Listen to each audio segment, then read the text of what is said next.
5 taon mula nung huling makapasok ang UP Fighting Maroons sa Final Four ng Men's Volleyball Tournament.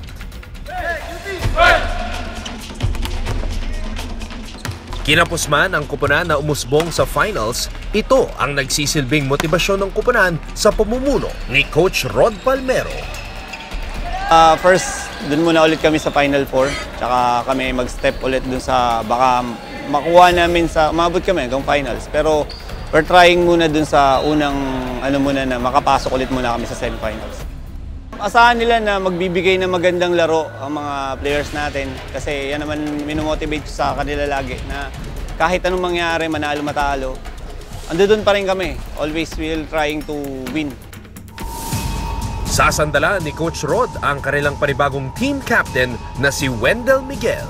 Unang palang sinabi ni Coach na gawin akong team captain, parang umayaw na ako. Pero sinabi ko sa sarili ko na sige, gawin ko lahat para makatulong sa team, gawin ko yung responsibilidad sa team captain.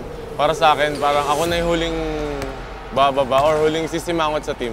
Ako na yung huling mas stress, ako na yung huli, pero ako unang mamomotivate sa mga teammates ko. Kasabay niyang mangunguna sa opensa ang veteran outside hitter na si Alfred Valbuena. We changed our defense pattern na kung saan talaga mas effective for us.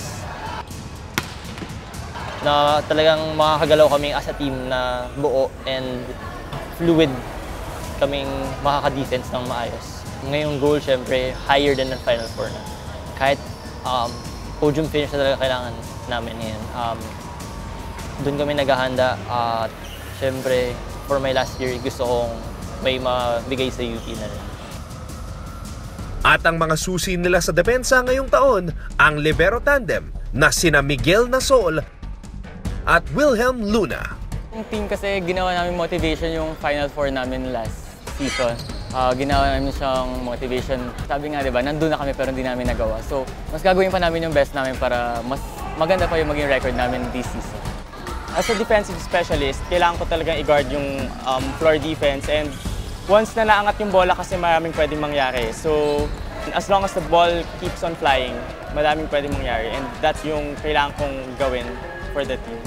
Whatever the result is, andun yung puso mo para lumaban. Bit-bit ng Fighting Maroons ang buong community ng University of the Philippines sa kanilang kampanya patungo sa kampyonato ngayong Season 79. UP lumalaban, walang takot kahit kanino. Matalino maglaro, matapang maglaro. Maaasahan nila na kahit na anong mangyayari, gagawin namin yung best namin para makuha namin yung goal namin. Para sa UP community, para sa lahat na sumusuporta sa UP Men's Volleyball.